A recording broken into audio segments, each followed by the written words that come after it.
we thought we'd better go and find out exactly how microwaves work with cooking. And it's quite interesting. So we're all used to cooking with gas or an electric cooktop where if you need more heat, you turn up the gas and you can see it turn up and turn it down, and you can adjust it through the cooking cycle.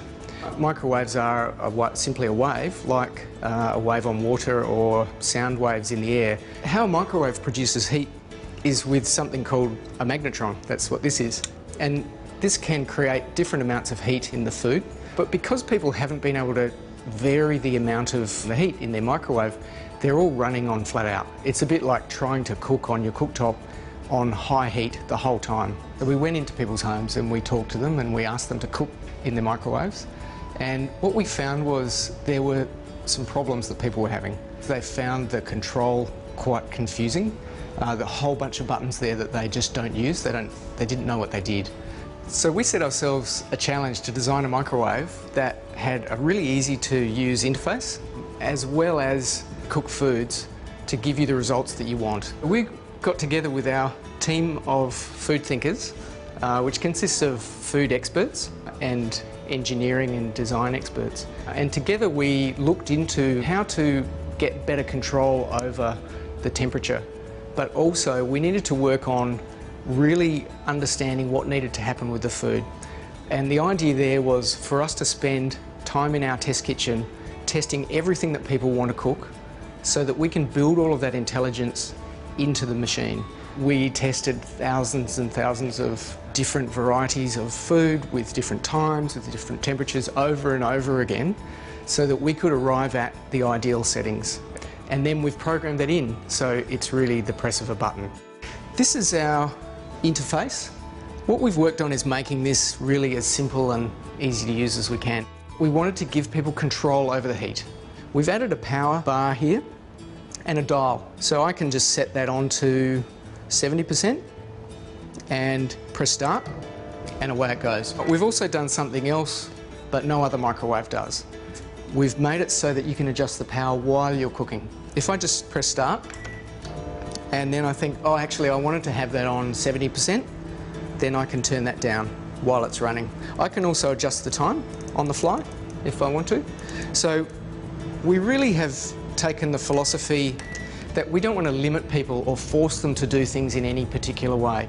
You'll also notice on the front panel that there's 3 buttons which say Smart Cook, Smart Reheat and Smart Defrost. So we know that people use reheat and defrost a lot with microwaves. What people don't necessarily know is that they can cook a lot of stuff from scratch in their microwave. Many foods actually need you to change the heat setting while they're heating, not at the beginning, but actually during. So we've gone ahead and made a Smart Cook function as well. And that has all the different food types, again, in a menu. A really good example of that actually is baked beans. A lot of baked bean tins will say heat on high, stir, and then heat on high again. And I find that 9 times out of 10, I get boiling around the edge, cold in the middle, and also a few exploding, which make the cavity inside the microwave hard to clean. We tested baked beans over and over again at all different amounts, and we came up with all of the different power settings that you need and the time that you need to get the best result. And then we've programmed that in. In keeping the interface as simple as we could, when you open the door, you'll see there's actually an extra row of buttons in here, which are shortcut buttons. We have some auto functions. There's a popcorn. You can soften butter in this. Another great shortcut is melt chocolate. So I've got these chocolate melts, 75 grams. I'm just going to put those in the microwave, and then I'll just press the shortcut for melt chocolate and input 75 grams and press start.